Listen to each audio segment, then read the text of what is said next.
Hello friends नमस्कार welcome back to my channel. आज के আমি আপনাদেরকে দেখাবো বাড়িতে কি করে ঘি তৈয়ার করা যায়, কি করে ঘি বানানো যায়। আমি রোজ 1 লিটার দুধ নিই। দুধ নেওয়ার পরে আপনারাও 1 লিটার দুধ নেন। দুধটা নেওয়ার পরে গরম করবেন। গরম করার পরে দুধে একবার শোয়ার পরে শোয়ারটাকে উঠায় একটা জিনিসে রাখে দেবে। রোজ উঠায় রাখে দিবা। যার কাছে ফ্রিজ নাই সে 4-5 দিন রাখে দিবা, আর যার কাছে ফ্রিজ আছে সে 10-12 দিন থাকতে উঠাতে পারে। উঠায় ওটাকে রাখে দিবা। তারপরে আপনারা মালাইটাকে ই করবে, হাত দিয়ে কায়দা করে চটকাবে। চটকানোর পরে দেখতে পারবে একটু সফট হয়ে আসছে।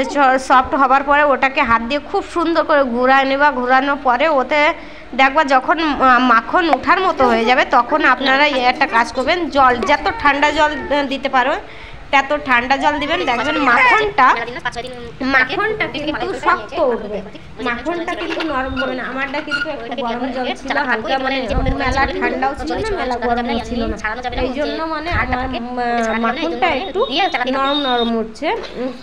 আর যে দেখবেন যে হ্যাঁ আমার উঠাতে অসুবিধা হবে, সে ফ্রিজে যদি ঠান্ডা জল রাখা থাকে সেই ঠান্ডা জলটা দিয়ে তারপরে মাখন উঠাবেন। এরপরে আমি গ্যাসটাকে মিডিয়াম আঁচে জ্বালাইয়ে কড়াইটা রাখে দিয়েছি। কড়াইটা রাখার পরে ওতে আমি মাখনটুকু গরম করছি। মাখনকে গরম করার সময় একটা জিনিস ধ্যান রাখবে কি চালাতে থাকলে কিন্তু কড়াইতে লাগবে না, আর যদি না চালাতে থাকো তাহলে কড়াইতে লাগে যাবে আর আপনাদের ধোয়ার সময় অসুবিধে হবে। যে মানে একটু কষ্ট করতে ভালোবাসেন চলো ঠিক আছে, সে না চালাও কোনো ব্যাপার না, আরামসে হয়ে যাবে, তাতে নাড়ানোও লাগবে না।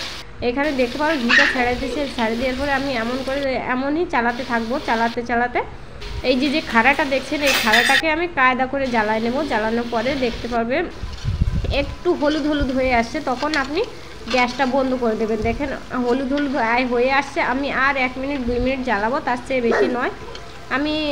এবারে আমি গ্যাসটাকে বন্ধ করে দেবো।